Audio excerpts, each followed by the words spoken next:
여러분이 난초를 길러본 경험이 있을 것입니다. 향도 좋고 꽃도 고상하고, 그래서 많이 우리 한국에서도 선물용으로 난들이 왔다 갔다 하죠.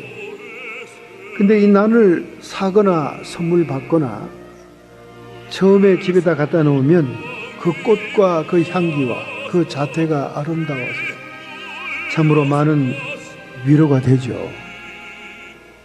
그런데 이제 세월이 지나 꽃들이 떨어지고 이파리가 시들하기 시작하면 실망감이 오게 되는 겁니다.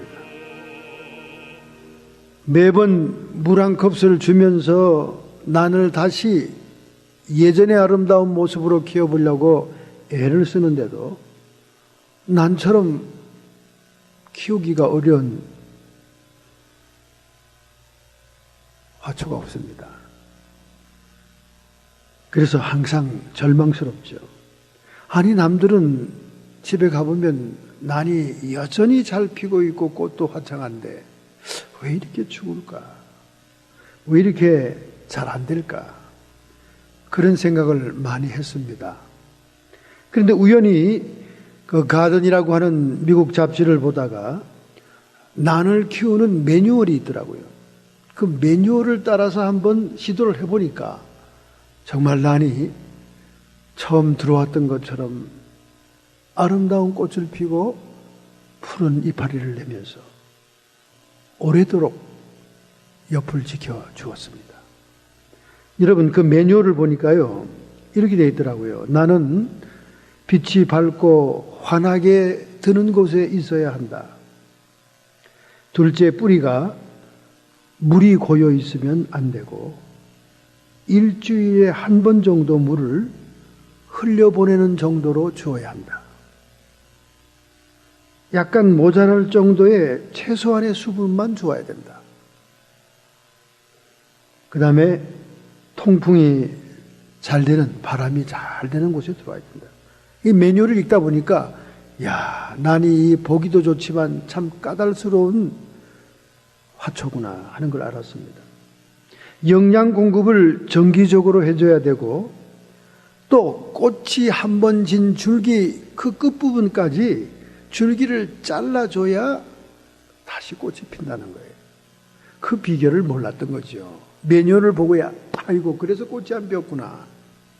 꽃이 피었던 그 줄기 마지막 부분까지 가위로 잘라놔야 다음에 처음에 가져왔던 난초의 아름다운 모습을 꽃 피운다는 거예요. 그래서 성장기와 후면기에 따라서 영양 공급을 꾸준하게 잘 해야 되고, 가장 중요한 것은 수분을 조절하는 것이야. 수분을, 물을 갖다가 조정해야 돼요. 그리고 1년에 한 번씩 분갈이를 해줘야, 흙갈이를 해줘야 그 화초가 여전하게 아름답게 향기를 내며 집안을 장식할 수 있다는 것입니다. 야, 이렇게 까다로운 걸 그냥 물만 퍼부었으니 이 난초가 죽을 수밖에 없구나. 쓰레기통에 들어간 난초가 몇 개인지 몰라요. 이렇게 여러분, 난초 하나를 키우는데도 매뉴얼을 따라 정확하게 하니까 정말 처음에 보았던 그 난초의 꽃들이 피어나더라고요. 아마 여러분이 26일 미국의 뉴스를 보면서 여러분이 충격을 받았을 것입니다. 저는 별로 충격적이지 않았어요. 이미 예상한 그대로니까. 이미 예상한 그대로니까. 연방 대법원은 동성 결혼을 합헌이다, 이렇게 결정했습니다. 이 연방 대법원의 판결이 있기 전날 밤 벌써 샌프란시스코는 예상하고 있었습니다. 샌프란시스코의 시청 건물과 모든 건물에 밤부터 전야제 축제를 준비하는 조명을 때렸어요. 그 조명이 무지개 빛깔의 조명들입니다. 벌써 이분들은 연방대법원이 합헌으로 판단할 것이다 예상하고 있었다 그 말이죠. 세계 동성들의 수도인 샌프란시스코는 26일이 되자 대법원의 결정을 통해 환호를 지르고 축제 분위기였습니다. 시청 앞에는 시장을 비롯해서 부지사, 시장 애들이와 부지사와 함께 많은 사람이 모여서 축제 잔치를 준비하고 환호를 질렀습니다. 여러분, 이 미국의 연방대법원의 효력 발생은 앞으로 3주 후부터 효력이 될 것입니다. 그러나 이 동성결혼의 합헌 결정은 미국의 역사적인 전환점을 이루는 거예요. 이제 더 이상 미국의 헌법은 종교의 자유를 지켜주지 못합니다. 이제 더 이상 미국은 기독교 국가가 아닙니다. 이제 더 이상 미국은 기독교의 우호적인 국가가 아니라는 것을 역사적으로 법적으로 결정을 내린 거예요. 그러니 앞으로 교회가 성경의 진리라고 동성애에 대해서 언급하는 것조차 범법 행위가 되게 돼 있다는 거죠. 미국의 정부와 미국의 기관은 합법적으로 기독교를 탄압할 빌미를 역사적인 사건으로 계기를 삼은 것입니다. 그러니 이제 교회의 운명은 어떻게 될 것입니까? 이미 수많은 교회들이 성경에서 죄라고 분명히 언급하고 있는 이 부분을 타협하면서 동성 성직자와 목회자를 세우고 있는 수많은 교회들이 이미 대부분의 합헌 결정이 나기 전에 대부분의 교회들이 다 넘어갔습니다. 대부분의 교단들이 다 넘어갔어요. 보수적인 한국 교회들은 자신의 교단들이 이 동성 결혼을 합법화하는 결정에 반기를 들고 따로 나와 단체를 정하든지 독립적인 교회가 되든지 저희 교회처럼 독립적인 교회가 되든지 이런 여러 가지 형태를 취하고 있는 것입니다. 그렇기 때문에 이제 앞으로는 어떤 교회가 참교회냐, 어떤 교회가 하나님의 진리를 따르는 교회냐, 이제 교회를 분별해야 되고 교회를 선택해야 되는 중요한 결정들이 여러분 앞에 놓여 있는 것입니다. 도대체 참교회는 어떤 교회일까? 하나님이 인정하고 하나님이 정말 기뻐하는 교회가 어떤 교회일까? 매뉴얼을 찾아가야죠. 매뉴얼을. 집에다 아름다운 난초를 계속 보기 위해서라도 그 매뉴얼을 귀찮지만 철저하게 따라가면 꽃이 피더라니까요. 마찬가지로 성경은 요한계시록을 통해서 하나님이 인정하는 참교회의 모습을 매뉴얼처럼 기록을 해놨다는데 정말 우리가 안심이 되고 분별할 수 있는, 분별력을 얻을 수 있는 길이 있다는 것입니다. 바로 그것이 오늘 본문의 말씀이에요. 하늘에 큰 이적이 보이니 해를 입은 한 여자가 있는데 그 발 아래 달이 있고 그 머리에는 12별의 면류관을 썼더라. 하나님이 이 마지막 때에 원하시는 참교회의 모습입니다. 도저히 상식적으로는 이해할 수 없는 심볼라이즈된 상징적인 언어로 기록되어 있습니다.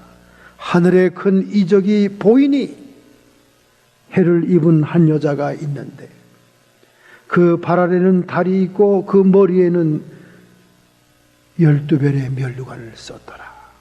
이것이 참 교회의 모습입니다. 이 여자가 아이를 베어 해산하게 되어 아파서 애써 부르짖었더니 이 땅의 용이요 짐승인 저 그리스도가 그것을 해치려고 했다는 거예요. 그래서 그 여자는 광야로 도망했다.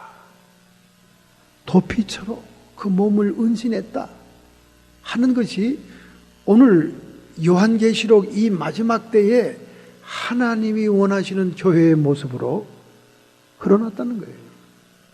그러니 우리는 이 매뉴얼대로 따라가면 참교회 성도가 되는 거예요.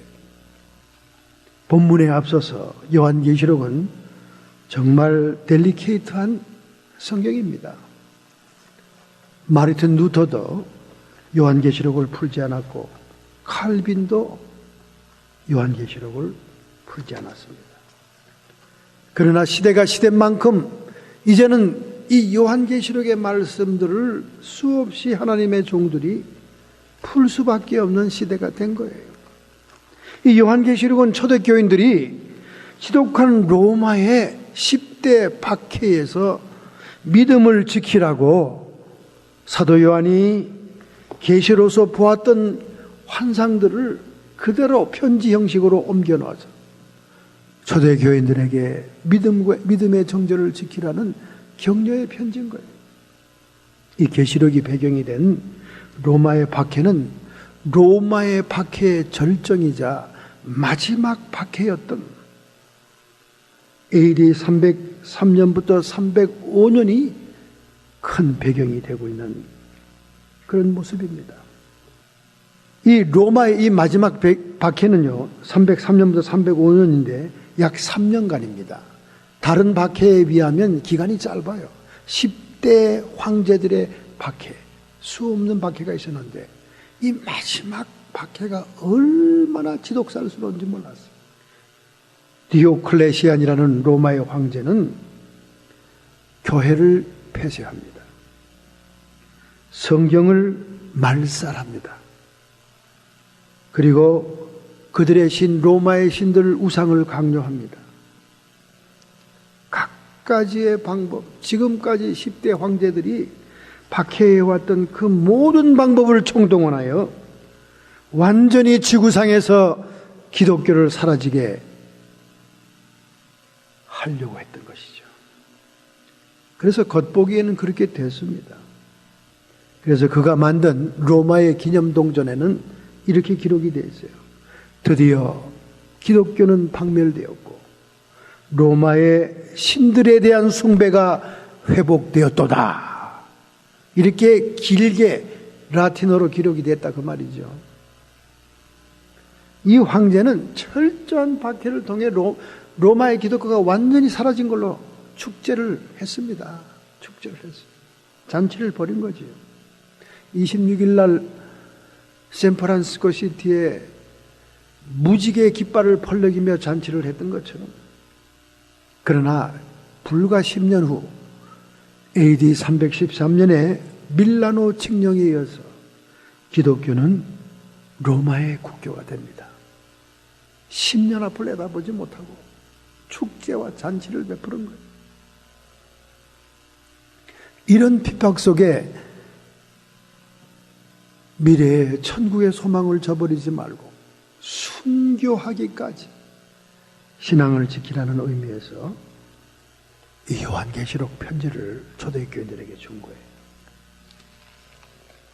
이 요한계시록은 계시록 1장 19절부터 20절에 기록된 대로 그러므로 내가 본 것과 1장의 말씀입니다. 내가 본 것과 이제 있는 일과 2장부터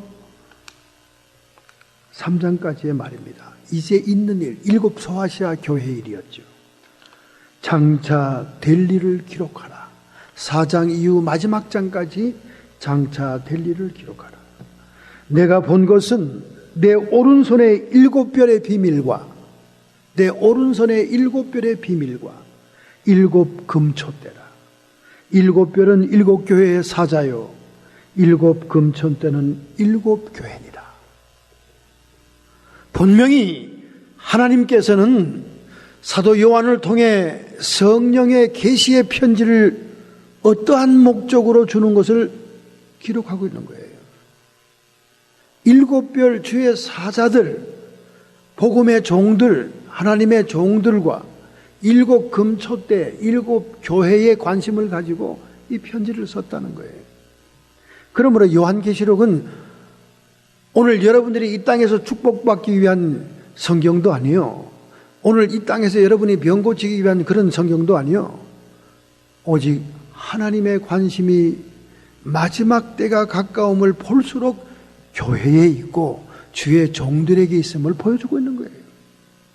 요한계시록의 기록의 포커스입니다.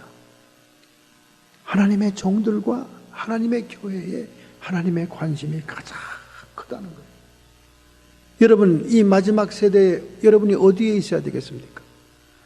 이 종말의 시대에 여러분이 어디에 있어야 되겠어요? 하나님의 관심이 있는 곳에 있어야 됩니다. 하나님이 가장 눈독을 들이는데 와 있어야 되는 거예요. 그래서 요한계시록을 해석하는 4대 비밀은 별과 촛대와 짐승과 음료 4가지로서 교회론에 관계된 거예요. 별은 하나님의 종들 목자 주의 사자를 얘기하는 것이고, 촛대는 하나님의 참 교회, 광야교회, 해입은 여자교회를 얘기하는 것이요.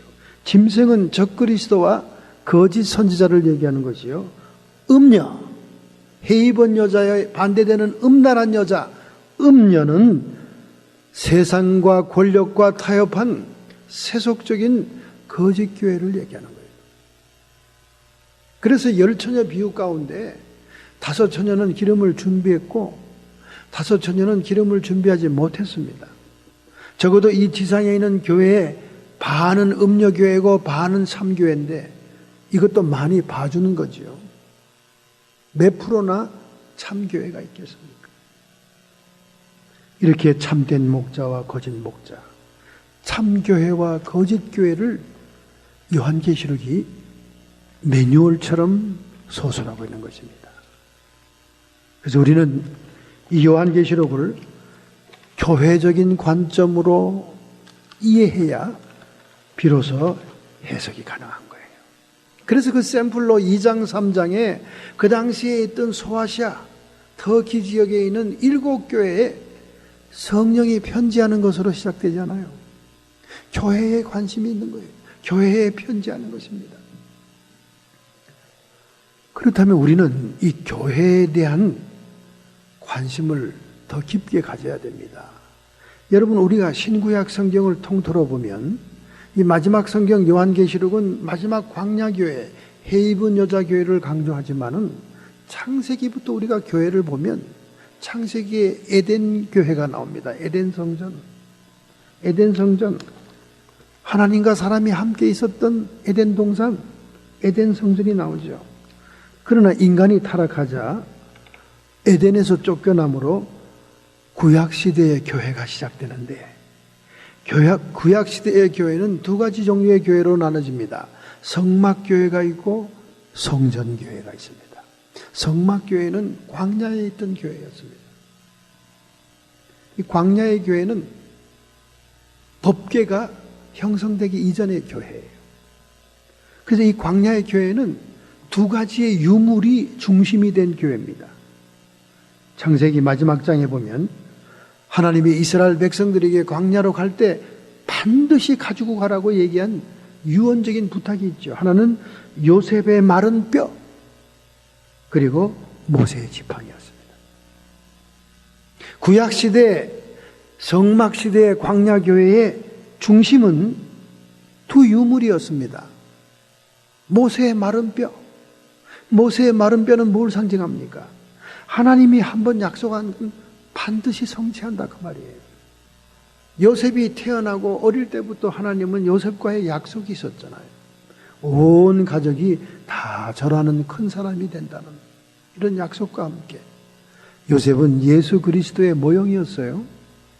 그래서 애굽 대제국의 가뭄과 환란을 하나님의 지혜로 극복하는 현명한 총리가 되잖아요. 이 모든 것들은 다 오늘날 짝이 되어서 이 마지막 시대를 보여주는 그런 상징들이죠. 그래서 광야교회는 요셉의 마른 뼈를 유물로 가지고 있었다.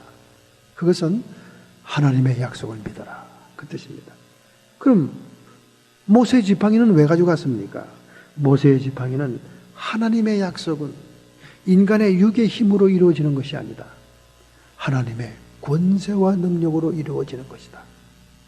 요셉이 하루아침에 감옥의 간수장으로 있다가 하루아침에 국무총리가 된 것은 하나님의 능력이었어요. 꿈을 해몽하는 하나님의 능력으로 그가 발탁이 됩니다. 그러니까 약속이라는 것은 하나님의 능력으로 성취한다 그 말이에요. 그것이 광야교회가 가지고 있던 두 가지 유물입니다. 요셉의 마른 뼈, 모세의 지팡이였습니다. 그 후에 광야교회, 그들이 가나안 땅에 들어가 예루살렘이라고 하는 하나님의 성산 시온에 정착하게 되었을 때 성전이 지어지잖아요. 성전이. 이 성전 시대에 두 가지의 중요한 중심이 뭡니까? 기둥이었어요. 기둥이 있었습니다. 야긴이라는 기둥과 보아스라는 기둥이 있었습니다. 성전이 지어질 때는 완전히 두 기둥이 있었습니다. 야긴은 뭡니까? 하나님이 선택하신다 하는 뜻입니다. 보아스는 뭡니까? 하나님의 능력이다 그 말이에요. 하나님이 하나님의 사역에 쓰시기 위해 사람을 선택한다 그 말이에요. 사람을 통해 역사한다 그 말입니다. 이 선택에 대한 역사를 얘기하는 거예요. 그러나 선택받은 자들은 기름을 부음받아서 그 직능과 기능에 감당할 수 있는 능력까지도 주신다. 그것이 성전 시대의 중심 성전의 모습입니다. 하나님의 선택과 야긴 기둥, 보아즈라고 하는 하나님의 능력을 부어준다. 그래서 기름 부음이라는 것은 하나님이 특별한 일에 선택해서 그들이 특별한 일에 쓰임받을 수 있도록 하나님의 능력을 부어주는 행위를 기름 부음이다. 솔로몬 성전이 있었습니다. 솔로몬 성전에는 법궤가 있었습니다. 십계명의 돌비가 있었습니다. 성부 하나님을 상징합니다. 만나의 항아리가 있었습니다. 광야 생활을 기념하는 만나의 항아리, 성자 예수님을 상징합니다. 거기에 아론의 쌍난 지팡이, 분명히 죽은 나무인데 리더였고 지도자였던 아론의 지팡이에만 싹이 난 것을 기념해서 그 세 가지의 물건이 법궤에 들어갑니다. 돌비는 성부 하나님을 상징하는 것이요, 만나 항아리는 예수 그리스도의 성육신을 상징하는 것이요, 아론의 쌍난 지팡이는 부활의 생명, 부활의 영으로 성령을 의미해서 성전 시대의 성전 안에는 성부와 성자와 성령의 심볼인 법궤가 있었고, 그 법궤 위에 시은소에 짐승의 피가 템포러리로 뿌려져서 사제함이 은총이 임하면 두 그룹 천사의 가운데 새파란 불꽃 같은 하나님의 영광의 불꽃이 임했다 그 말입니다. 이런 솔로몬 성전 시대가 지나 포로 이후에 수룹바벨 성전이 나오잖아요. 수룹바벨 성전은 회복 성전입니다. 느부갓네살 왕이 예루살렘 성전을 회파하고 난 다음 그들이 포로로 끌려갔다가 돌아와서 70년 만에 회복해 지은 성전 수룹바벨 성전입니다. 그런데 그 성전이라는 것이 솔로몬 시대에 부귀영화와 영광이 없었기 때문에 초라하기 짝이 없었어요. 그 시대를 기억하고 솔로몬 성전을 보았던 노인들이 탄식을 합니다. 웁니다. 화려했던 성전이 이렇게 초라해지고. 그때 하나님의 음성이 학계 선지자를 통해 그들에게 위로합니다. 이전의 영광보다 더 크리라. 모양새는 초라하고 외모와 모습은 솔로몬 성전 같지 못했지만은, 그러나 하나님이 임하는 그 영광의 강도와 크기와 그 실제 내용은 더 크다. 그 백성들을 위로한 겁니다. 이게 회복성전이에요.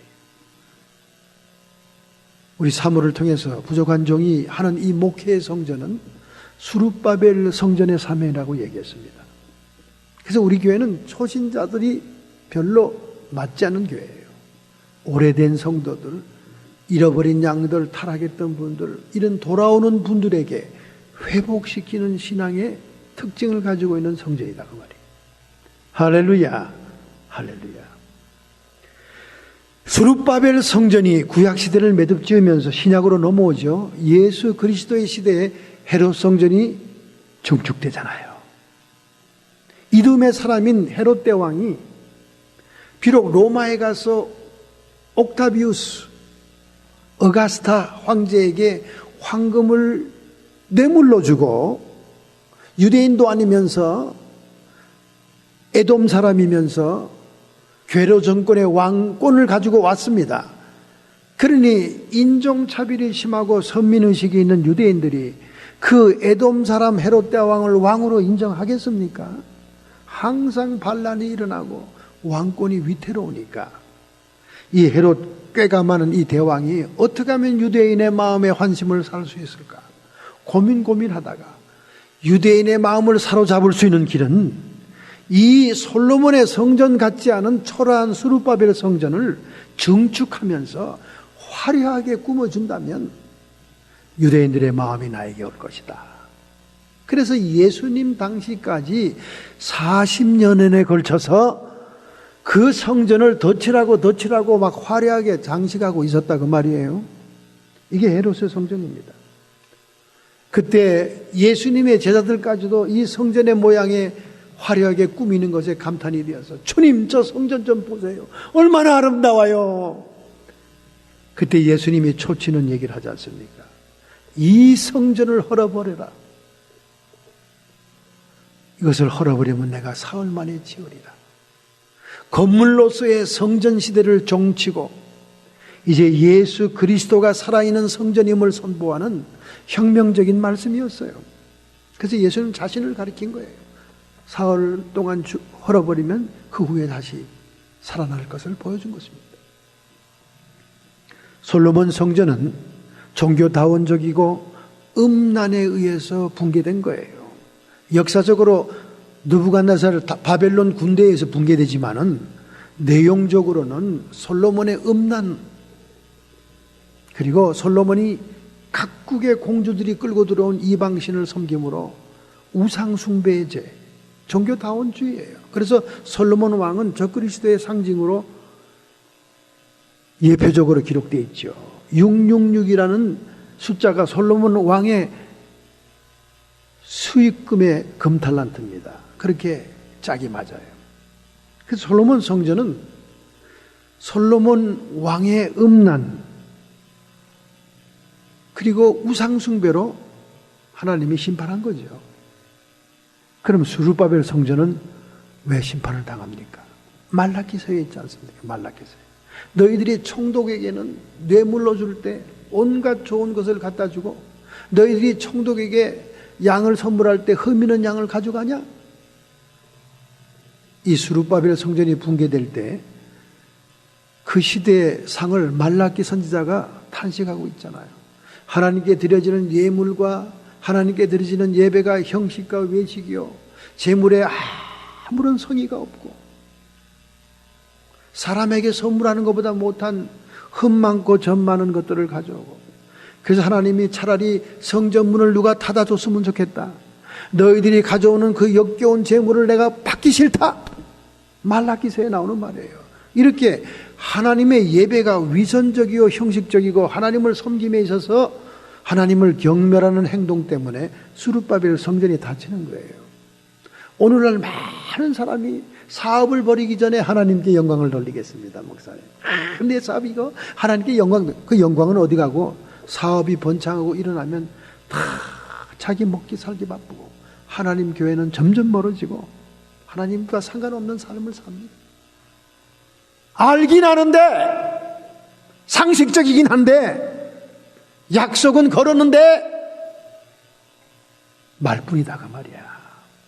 바로 그런 것을 말라기가 지정한 거예요. 말라기 선지자가 너희들이 성의가 없고 사람에게도 갖다 주지 않는 그런 흠 많은 재물을 가져와 나에게 주니 차라리 성전문을 닫을 자가 있으면 좋겠다. 이게 스룹바벨 성전의 붕괴의 원인이죠. 잘못된 허물, 하나님을 멸시하고 경멸하는 보이지 않는 하나님을 멸시하는 것. 말들은 다 잘해요. 아이고 영혼이 잘된 같이 범사가 잘되고 형통하기를 원합니다. 강건하기를 원합니다. 영혼이 잘돼야죠. 영혼이 첫째입니다. 말들은 잘해. 행동이 안 그렇다니까. 무슨 영혼이 첫째야. 자기 당장 자기의 사정과 자기의 생활과 자기 먹고 사는 문제, 이것이 먼저지. 말들은 영혼이 잘 돼야 된다고. 영혼, 목사님이 강조하는 건 따라서 흉내는 내지만은 실제 삶은 아니라는 거예요. 여러분, 믿음이라는 영어 단어 believe, believe이란 말은 어디서 온 줄 알아요? by life, by life에서 온 거예요.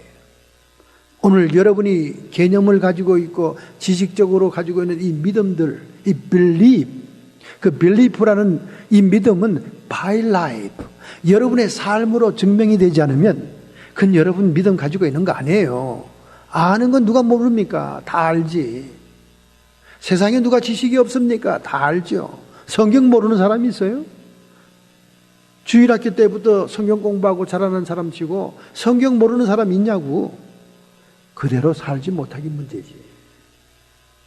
여러분이 그처럼 자랑하는 믿음, 세상에서 최고의 믿음이라고 생각하는 그 믿음, 그 believe, 그 believe라는 단어는 by life, 삶으로 증명이 되지 않으면 여러분은 믿음이 없는 자예요. 불신앙의 사람들입니다. 말라기 시대, 수르바벨 시대, 성전 시대에 하나님께 나와 예배드리고 제물 드리는 거 모르는 사람이 어디 있습니까? 그러나 겉다르고 속달랐다 그 말이야.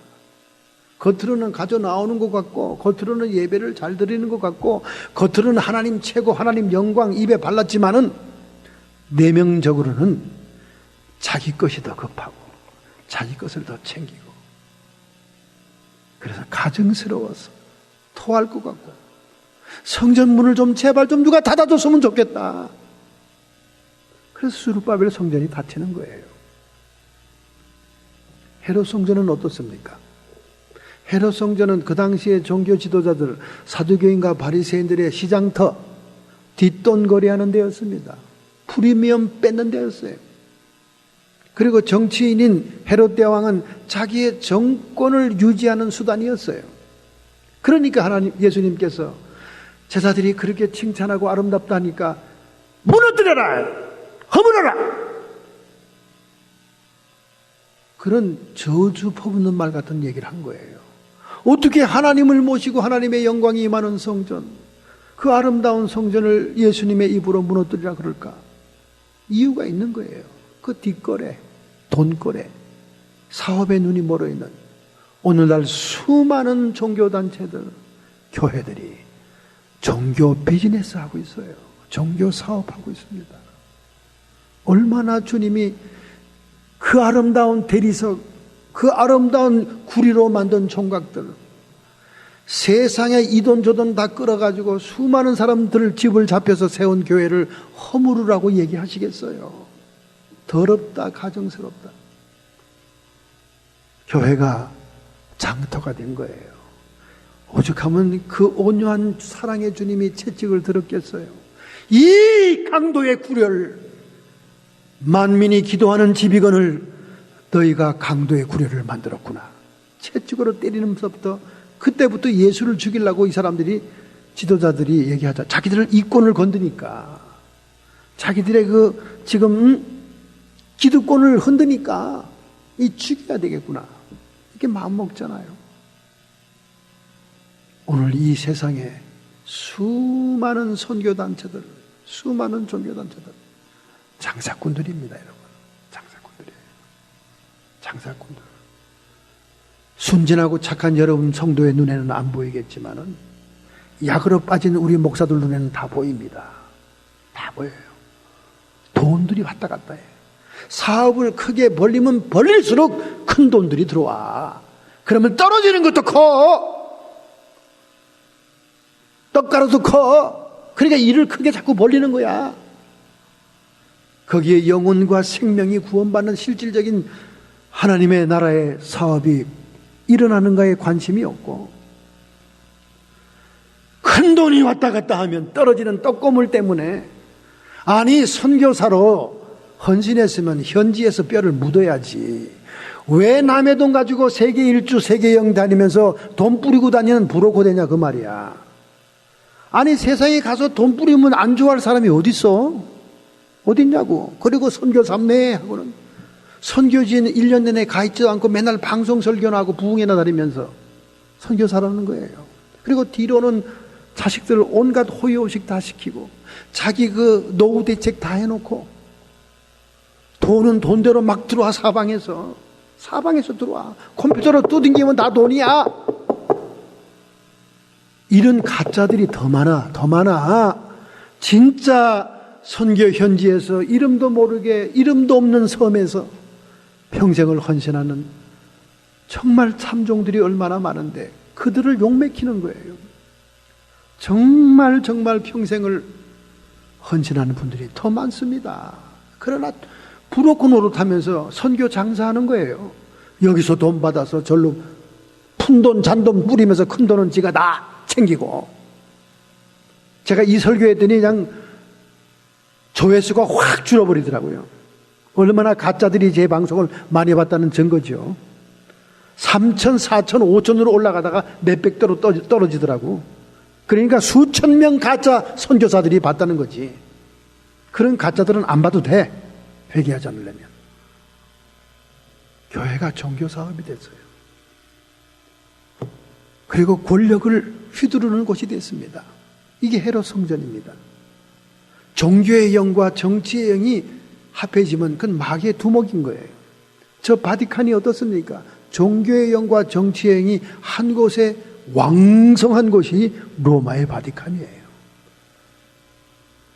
로마에는 교황이 한 명이지만은 개신교회는 개교회마다 다 교황들입니다. 다 교황들이에요. 정치를 얼마나 잘합니까? 얼마나 잘해. 자기에게 바른 소리 하는 사람은 다 잘라버려. 다 궁뎅이로 다 밀어내. 그리고 독재 국가를 형성하고 있는 거예요. 전부 다 교황이야. 전부 다 교황. 수억들이 왔다 갔다 해. 제가 일찍이 알고 어떤 분에 대해서 비리에 대해서 얘기하니까 사람들이 콧방귀를 끼더라고요. 목사님 그렇게 존경스러운 분을 왜 그렇게 얘기하십니까? 그게 정보가 부족해서 그래. 정보가. 직접 부동산 거래해 준 사람에게 들은 정보니까 난 알고 있지. 그런데 요즘 터졌잖아요. 비자금이 8천억이니 뭐 1,000억이니 하면서 터졌잖아. 그 오래전에 제가 얘기할 땐 사람들이 아유 그러지 마. 네가 몰라서 그래.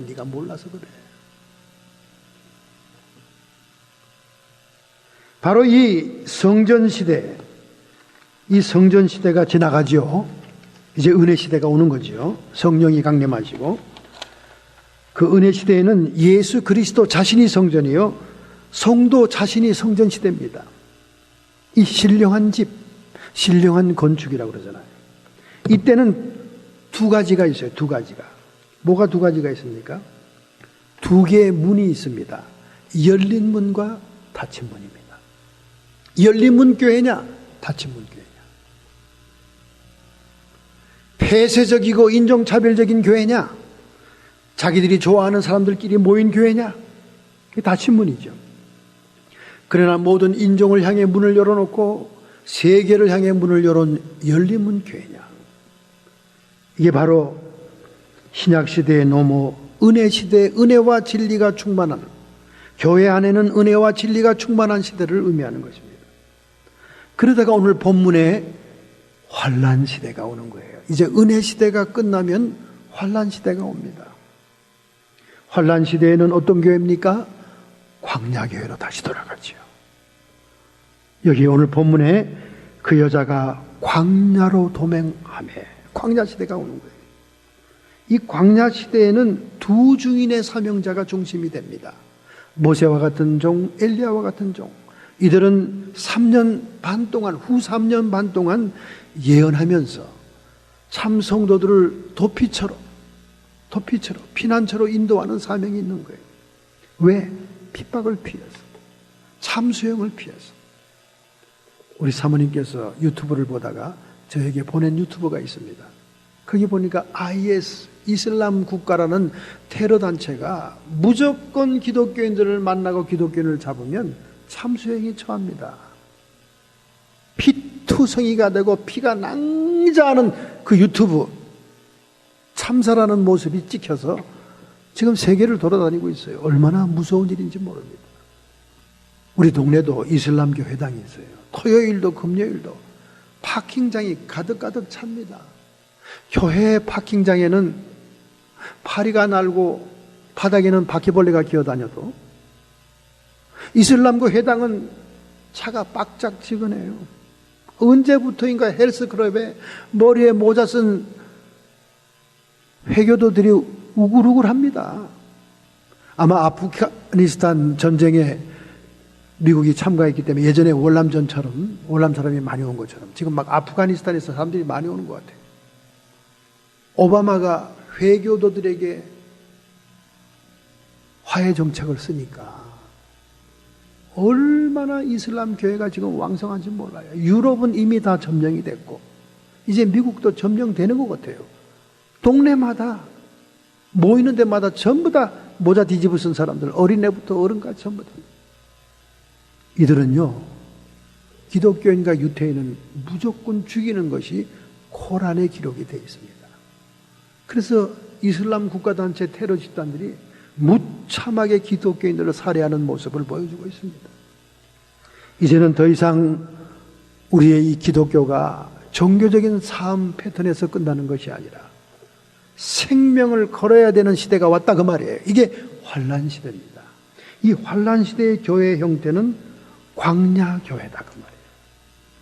해 입은 여자 교회다 그 말입니다.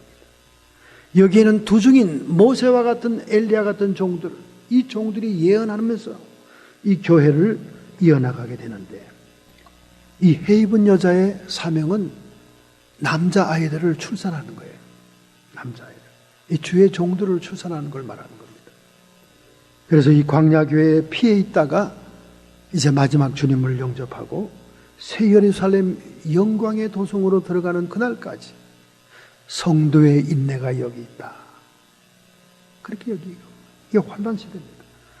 여러분, 벌써 미국이 동성결혼을 합법화했다는 것은 성경 진리의 말씀을 선포하고 설교하는 것을 범법화할 수 있다. 제일과 감방에 보낼 수 있다는 것이 역사적으로 선포된 겁니다. 더 이상 미국이란 정부 단체, 국가 단체 그 자체가 기독교와 서로 호의적으로 존재할 수 없는 법적인 선포를 한 거예요. 이제 앞으로 강대상에서 어떻게 분명한 죄라고 얘기할 수 있겠습니까? 법에 걸려버리는데. 벌써 영국엔 이미 동성애에 대한 얘기하면 목사들이 감방에 가잖아요. 이미 감방에 갑니다. 그런데 이제 미국이 그거 시작된 거예요. 이게 환란 시대예요. 이 환란 시대에는 참교회, 해 입은 여자교회라는 거예요. 그러므로 참교회의 특징을 봅시다. 첫째, 해를 입은 한 여자가 있는데, 해를 입었다는 거예요. 예수 그리스도가 해라고 구약성경에 예언되어 있지 않습니까? 구약성경 말라기에 보면 예수님이 해죠. 해. 예수님이 해라고 그럽니다. 구약성경 말라기에 말라기 4장 2절에 있죠. 내 이름을 경외하는 너희에게는 의로운 해가 떠올라서, 예수님이 도래할 것을 얘기하는 거죠. 구약성경 마지막 성경에 치료하는 광선을 바라리니 너희가 나가서 외양간에서 나온 송아지같이 뛰리라. 구세주 예수님께서 메시아로 오셔서 질병을 치료하고 축사하시고 기적을 일으킬 것을 예언한 겁니다. 그 해를 입은 여자라는 것은 예수 그리스도가 주인이 되는 교회다 그 말입니다. 아유 목사님, 뭐 맨날 무슨 상식적인 얘기를 하십니까? 아니 어떤 교회가 예수님이 머리가 되고 주인이 안 돼요? 천만의 말씀. 21세기 종말의 교회는 예수님이 주인이 아닙니다. 대중과 회중이 주인이에요. 소아시아 7교회 가운데 종말의 교회를 상징하는 마지막 교회 라오디아 교회. 라오디게아란 말은 회중, 대중이란 말이에요. 콩그리게이셔널. 여러분, 오늘날 대중과 민중이 교권을 잡고 있는 교회들이 얼마나 부흥합니까? 특별히 이 북과주 이 샌프란시스코 지역에는 침례교회가 얼마나 왕성합니까? 이 침례교회는 민중과 회중이 모든 권한을 가지고 있는 교회 형태입니다. 그러니 대중의 다수결로 모든 걸 결정하는 거예요. 자, 보십시오. 국민 대다수의 다수결로 결정하니까 성경이 아무리 죄라고 얘기해도 동성애가 합법이 되잖아요. 그러니 교회도 점점 그렇게 넘어가는 거예요.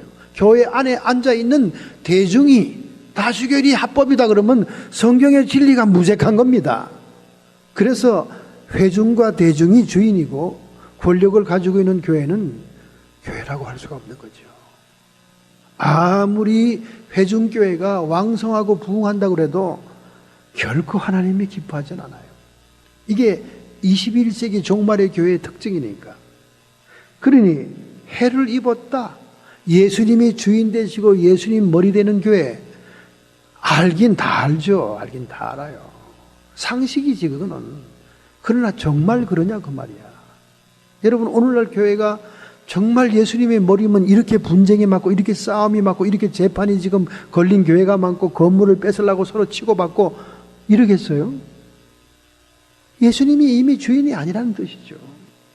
정말로 형식적으로 위선적으로 외식적으로 예수님이 머리가 아니라 정말로 주님이 머리인 교회가 참교회.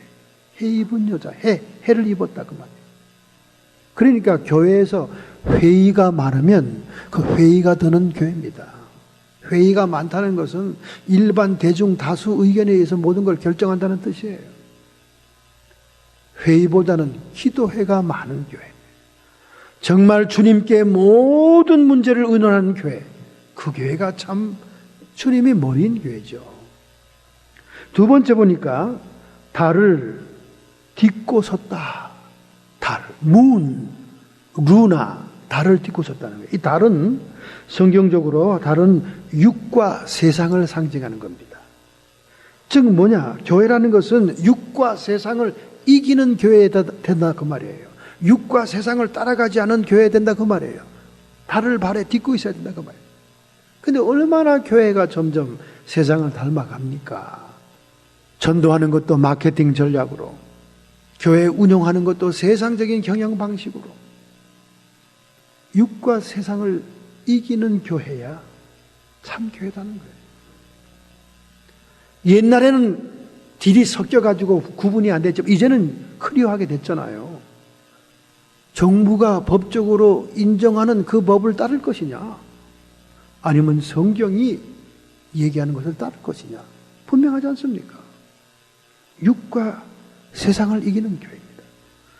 그 다음에 세 번째는 머리에 12별의 멸류관이 있었다. 머리에 12별의 멸류관이 있었다는 말은 뭐냐? 사도전승의 주의 종들이 있는 교회다 그 말이에요. 12사도의 전통을 이어받는 교회다 그 말이에요. 오늘 여러분들이 부모 없이 이 세상에 태어나지 않았듯이, 조상이 없이 여러분이 이 땅에 지금 살고 있지 않듯이, 오늘날 교회들은 사도들의 터 위에 세워진 교회예요. 사도들의 순교와 피 흘림과 희생으로 세계 선교로 이루어진 교회입니다. 그래 우리 교회는 사도 전승을 따라야 되는 교회예요. 사도 전승의 교회여야 됩니다. 독불장군처럼 자기 혼자 있는 게 교회가 아닌 거예요. 우리는 역사적으로 믿음의 조상들의 그 신앙을 계승해 온 교회입니다. 요즘 젊은 사람들을 중심해서 뭐 좀 특별하려고 계속 사도신경을 비판하고 사도신경을 부정하는 분들이 특별히 침례교회에서는 사도신경을 외우지도 않고 부정하죠. 이해는 갑니다. 종교개혁 시대 때 사도신경을 고백하는 교회들에 의해서 침례교회가 핍박을 좀 받았어요. 그 핍박받은 그 원한이 있죠. 있으니까 지금 와서 그거를 어떻게 해서라도 부정하고 싶겠지. 침례교 신학대학 들어가면 처음에 하는 공부가 사도신경을 부정하는 거예요. 그러나 사도신경 여러분, 우리 신앙의 성경에 기초한 철저한 고백서입니다. 우리의 사도 전승의 고백이에요. 그 교회가 사도 전승의 교회인지 아닌지를 구분할 수 있는 두 가지가 있습니다. 사도신경을 암송함으로 고백하느냐, 또 하나는 참회 기도에 대하여 죄사함의 선포가 있느냐. 이 두 가지가 없으면 사도전승의 교회가 아니에요. 사도전승의 교회는 사죄의 선포가 있어야 됩니다. 예수님이 사도들에게 그것을 고난을 맡겨주었어요. 너희가 네 죄든지 사하면 사하여질 것이요, 너희가 네 죄든지 그대로 두면 그대로 있을 것이다. 사도들에게 전승으로 주님이 맡긴 거예요. 그러니까 예배 시간에 참회 기도가 있어야 되고, 사도 전승을 이어받는 주의 사자들은 사죄를 선포해야 사도 전승의 교회예요. 그리고 사도신경을 통해 신앙을 고백해야 사도들의 전승을 이어받은 교회입니다. 이 두 가지가 없는 교회는요, 참 교회가 아니에요. 특별하게 자기가 똑똑한 것처럼, 신학적으로 굉장한 것처럼 그렇게 하지 마세요. 하지 마세요. 우리 트레시 동네에 그 사도신경 개척하자마자 부정해가지고 교회가 공중에 분해됐잖아요. 그분은 한국으로 갔고, 뭔가 특별한 걸 보여야 사람들이 올 것 같지만은 전통과 전성을 부정하면 안 되죠. 참교회는 사도의 전승을 따르는 계승하는 교회여야 된다. 그 다음에 보니까 네 번째, 해산의 수고가 있어서 두 증인의 사명자를 배출해야 된다. 교회가 해산의 수고가 있어야 된다는 거예요. 여러분, 교회는 단순히 지식을 전달하는 학교가 아닙니다. 학교가 아니에요. 그래서 성경에 이렇게 얘기합니다.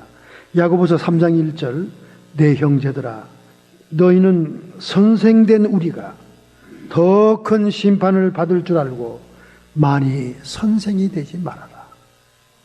단순히 지식적으로 하나님의 말씀을 가리키는 선생 되지 말라, 그 말이에요. 자기가 많이 알고 있을수록 아는 만큼 심판이 크다는 겁니다. 그래서 선생 되지 말라는 거예요.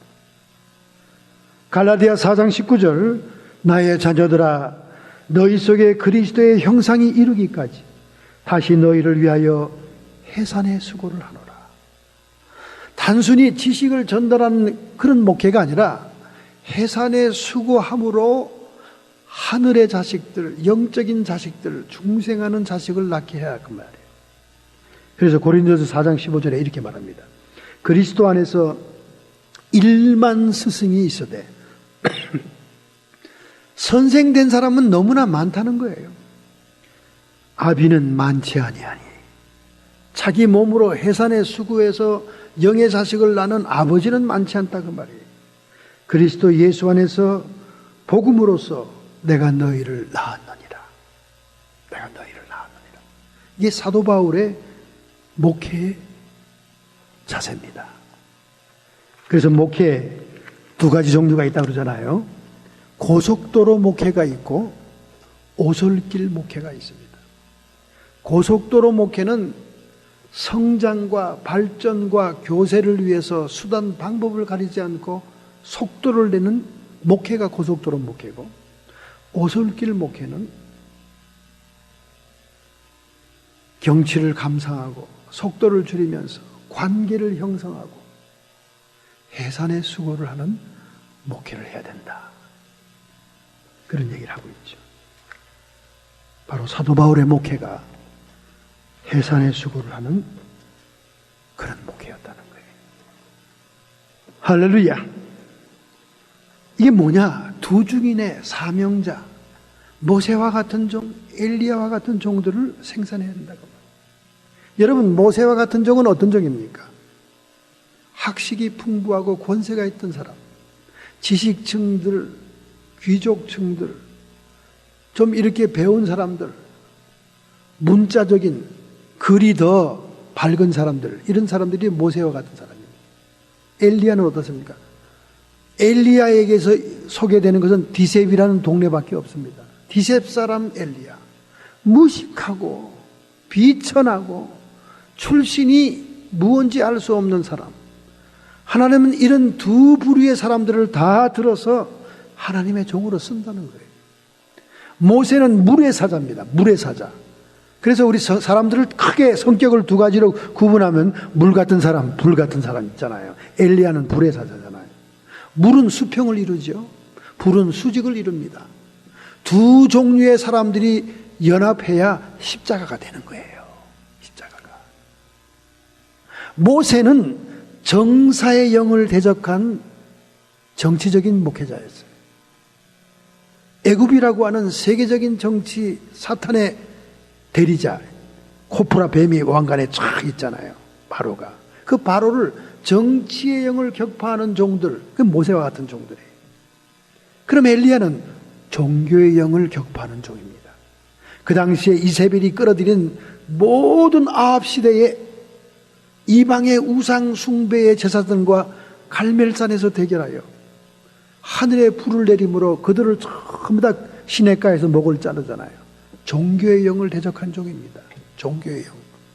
그러니까 하나님은 모세와 같은 종, 정치적으로 세상적으로 권력 있는 자들을 대항하는 종과 엘리야와 같이 이단 사설과 교주와 잘못된 거짓 가르침을 대적하는 종교적인 영을 대적하는 종, 두 종류의 종을 교회들이 해산의 수고를 통해 생산하는 교회, 그것이 이 마지막 시대의 참교회다. 그렇게 얘기합니다. 우리 한국에 대표적이고 유명한 목사님이 계시죠. 김창인 목사님이 계십니다. 그 김창인 목사님이 한 번은 여주에서 월남 목사님들의 모임이 있었을 때 거기서 그가 회개문을 써가지고 와서 회개를 발표합니다. 회개하죠. 회개. 무슨 회개합니까? 자기가 자기 아들을 자기 후임자로 세워서 성도들을 괴롭히고 목회를 망친 것을 회개했습니다. 여러분, 김창인 목사가 어떤 분입니까? 6.25 동란이 발발하자마자 서울 충무로에 교회를 개척해서 3만 명의 교인을 만든 한국의 합동측 장로교회의 대표적인 목사님이죠. 그리고 결국 강남의 논현동에다가 큰 교회를 만들어서 그 교회 출신이었던 김종윤 목사, 또 다른 한 분 신성정 목사님을 후임자로 모셨다가 잘 안 돼서 결국 신학교를 갓 졸업해 간 목사 된 자기 아들을 세우잖아요. 그런데 그 말년에 트러블이 많이 생겼어요.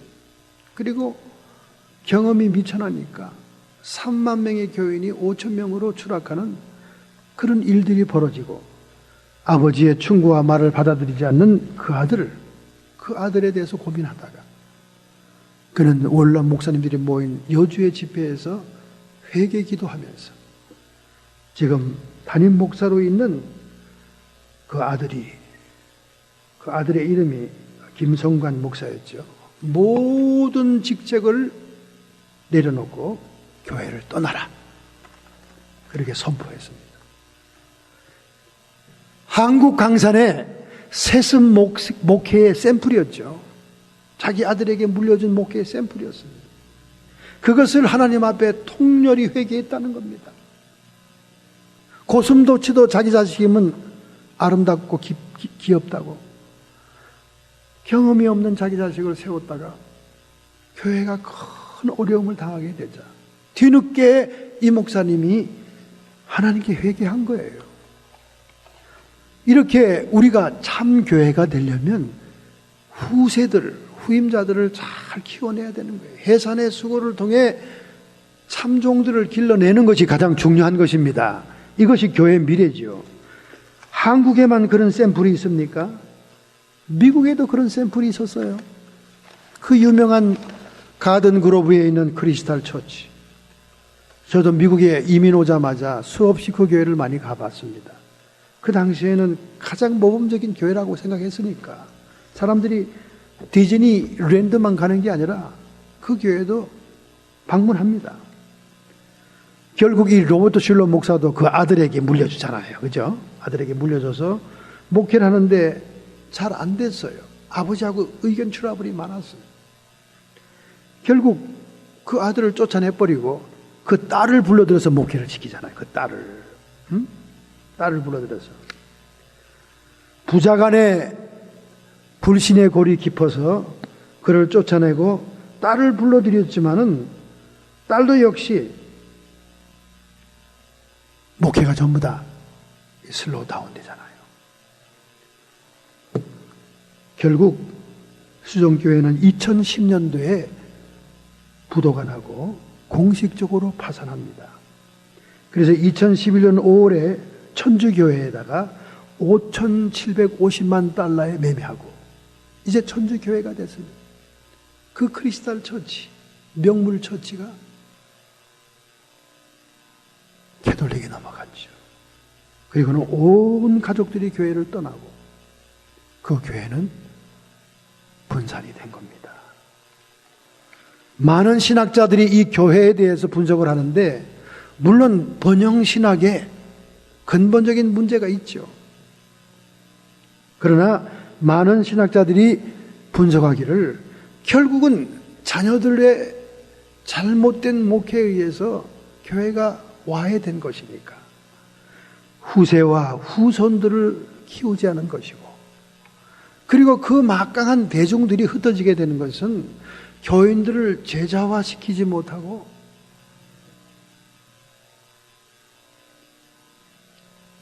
신앙을 이어나갈 다음 세대를 키워내지 못한 데 가장 큰 원인이 있다. 그렇게 얘기한 것입니다. 그러므로 참 교회는 해입은 여자처럼 해산의 수고를 통해 종들을 키워내는 교회가 되는 것입니다. 자, 두 번째로 참교회의 특징은 무엇이냐? 그 여자가 광야로 도망했다 그랬습니다. 여러분, 광야라고 하는 신앙은 세속주의를 배격하는 신앙입니다. 인본주의를 배격하는 신앙입니다. 기복신앙을 끊어버리는 신앙이에요. 광야로 갔다. 세상과 담을 쌓는 거죠. 세상을 도피하는 것입니다. 오늘날 교회 안에 세속주의적인 신앙, 인본주의적인 신앙, 특별히 샤머니즘이 발전되었던 우리 한국 사람들은 기복주의 신앙에 물들어 있어서 참다운 십자가의 진리대로 신앙하는 사람이 몇 분 있냐 그 말이에요. 자신이 잘 돼야 되고 자신이 으뜸이 돼야 되고 자신이 높은 곳에 있어야 되는 그런 잘 먹고 잘 사는 기복적인 신앙은 십자가의 신앙과는 정반대의 신앙임에도 불구하고 오늘 수많은 사람들이 잘못된 신앙을 가지고 있는 이 신앙에서 벗어나야 된다 이거예요. 광야로 가라. 세상에 파묻혀 있던 신앙인이라면 절대로 광야로 갈 수 없죠. 그리고 또 성경에 말하죠. 뭐라고 말합니까? 멸망에 가증한 것이 성전에 서는 것을 보거든. 마태복음 24장 16절입니다. 그때의 유대에 있는 자들은 산으로 도망할지니라. 이 야곱의 대환란, 이 마지막 환란 시대에 유대인들에게 오는 환란은 히틀러 때보다 더하다는 거예요. 적그리스도가 학살하는 그 학살은 더하다는 겁니다. 그 산으로 도망하라는 거예요. 우리가 산으로 도망하는 신앙의 특징이 뭔가를 구약에 나오는 산들을 통해서 이해할 수 있습니다. 여러분, 구약에 가장 먼저 나오는 산이 호렙산이잖아요. 호렙산에서는 모세가 성부 하나님을 만나는 산이죠. 호렙산에서는 엘리야가 피곤하고 지친 그 상태에서 하나님의 영광을 보지 않습니까? 호렙산 신앙, 우리 주님과의 만나는 체험적인 신앙을 얘기합니다. 그 다음에 갈보리산 신앙이 있잖아요. 갈보리산 십자가, 자기 부정, 자합폐쇄, 자기 희생의 십자가를 지는 신앙. 오늘날 이러한 신앙이 참 신앙인데 이러한 신앙을 추구하는 교회가 있냐 그 말입니다. 말들은 하죠. 십자가는 뒤에 달려 있습니다. 그리고 말들은 십자가 타령을 하죠. 삶이 그렇지 않다는 거예요.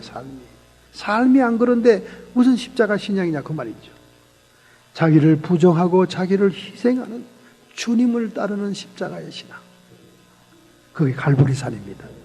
그 다음에 변화산이 나오잖아요. 변화산은 성령의 임재로 완전히 변화되는 성령 임재의 산이잖아요. 오늘 우리 성도들이 성령 세례 받아서, 이 성령 세례라는 단어는 성경에 분명히 나오기 때문에 강조할 수밖에 없어요. 성령을 통해 우리 성도들이 감당할 수 있고 능력적인 삶을 살아야 됩니다. 그 다음에 신의 산. 신의 산은 계명과 말씀이 주어지는 산이지요. 신약시대 은혜시대라고 해서 하나님의 계명이 폐기된 것이 아닙니다. 오히려 더 강화된 겁니다. 너희가 나를 사랑하면 내 계명을 지켜야 하리라. 계명을 지켜야 되는 것을 강조하고 있습니다. 그래서 우리는 삶 속에서 성령 받았으면 성령의 능력으로 하나님의 말씀과 계명을 순종하고 지켜야 되는 거죠. 그 다음에 겟세마네 산이 나오지요. 기도해야 됩니다. 인간의 힘으로 능력으로 되는 것은 없습니다. 기도로서 하나님을 의지하고 하나님께 간구해야 됩니다. 시온산 팔복, 천국의 헌장이 발표되잖아요. 이 천국의 헌장은 성령 받은 자가 이 세상의 교회 생활을 통해 행해야 되는 걸 가리키는 거예요. 여러분, 팔복의 예수님 말씀 보면요, 상식적이고 이성적인 인간이 살아갈 수 있는 것이 아닙니다. 오른밤을 때리면 왼밤을 돌려대며, 여러분 그런 사람 봤어요? 사랑의 성령이 오지 않고는 행할 수 없는 일들이죠. 이렇게 살아라는 거예요. 그 다음에 모리아산, 우리 주님께 헌신하는 산입니다. 자기의 자식까지라도 바쳐야 되는 산입니다. 그리고 마지막에 감람산, 예수님이 재림하는 산 아닙니까? 예수님이 부천 소례도 아니고 기장도 아니고 그리고 세크라멘토도 아니고 예수님이 재림하는 산은 예루살렘 동편에 있는 감람산. 주님의 발이 올라가신 그대로 내려와 발이 닿는 순간 동서로 지진이 나서 갈라집니다. 지금 지질학자들이 감람산에 가서 조사해 보면요, 지진이 나기 위해서 대기된 상태다, 그렇게 얘기합니다. 감람산 재림산입니다. 이렇게 성경에 나타난 모든 산들의 특징이 있듯이 산으로 도망하라 하는 말은 실제적으로 장차 광야의 교회, 해입은 여자교회를 보호하기 위해서 도피처를 하나님이 주시기도 하지만은 이 산들의 특징을 갖는 신앙을 가져야 된다는 거죠. 할렐루야. 이사야서 26장 20절에 내 백성아 갈지어다 내 밀실에 들어가서 내 문을 닫고 분노가 지나가기까지 잠깐 숨을 지어다. 하나님이 지정학적으로 정해준 해입은 여자 참교회, 음녀교회의 핍박을 피하 적그리스도의 핍박을 피해서 숨을 장소가 있다는 거예요. 그런 것을 예언하는 것이 바로 두 증인의 사명자라는 거예요. 계시록 12장 14절, 그 여자가 그 독수리 두 날개를 받아, 이 독수리 두 날개는 성령의 인도를 얘기하는 겁니다. 광야 자기 곳으로 날아가 거기서 그 뱀의 낫을 피하여 한때, 두때, 반때를 양육받으리라. 환난 시대의 가장 피크, 7대접의 환난이 있는 후 3년 반 동안 숨어 살아라, 그 말입니다. 순교하지 않으려면 숨어 살아라, 그 말입니다. 그리고는 예수님의 재림을 맞이해라. 이것이 참교회의 모습인 줄로 믿습니다. 여러분, 성경에 기록된 매뉴얼대로 우리는 이 참교회에 소속되어 기름 준비한 처녀가 되어야 될 줄로 믿습니다. 할렐루야.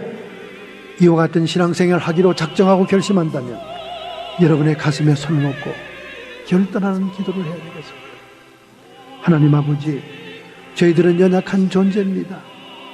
하나님이 성경에 분명히 매뉴얼처럼 기록해 놓았다 할지라도 많은 사람들은 자기의 뜻대로, 교만한 대로, 자기의 생각대로 신앙생활하면서 세상에서 번영만 추구하고 있습니다. 하나님, 저희들은 이 마지막 환난 시대에 참 신앙을 지키기 위해서 성도의 인내가 여기 있다 말씀했사오니 해입은 여자교회, 참교회에 소속된 성도 되게 해 주옵소서. 이런 분별의 능력을 갖고자 원합니다. 이런 성령의 독수리 두 날개로 인도함 받고자 원합니다. 오늘 결심하고 결단하는 성도들을 축복하여 주시옵소서. 성도의 육체와 정신의 역사는 모든 질병들은 예수님의 이름 권세로 치료함을 받을지어다. 우리의 마음속에 세상을 향한 사욕과 욕심, 정욕으로 끊임없이 분노하고 초조하고 분주합니다. 성령 안에서 의와 평강과 희락을 통하여 평강을 주시옵소서. 악한 마귀 사탄 귀신의 세력들아, 더 이상 우리를 참수하며 회방하지 말면서 우리 안에는 믿음을 통해 자기를 증거하는 말과 어린 양 예수의 피가 있으니 이 시간 주님의 권세로 쫓김을 받을지어다. 하나님만 영광 받아 주시옵소서. 내 자신을 이기고 마귀를 이기고 세상을 이기는 자의 축복을 받는 성도 되게 하옵소서.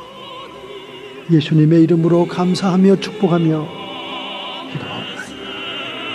아멘.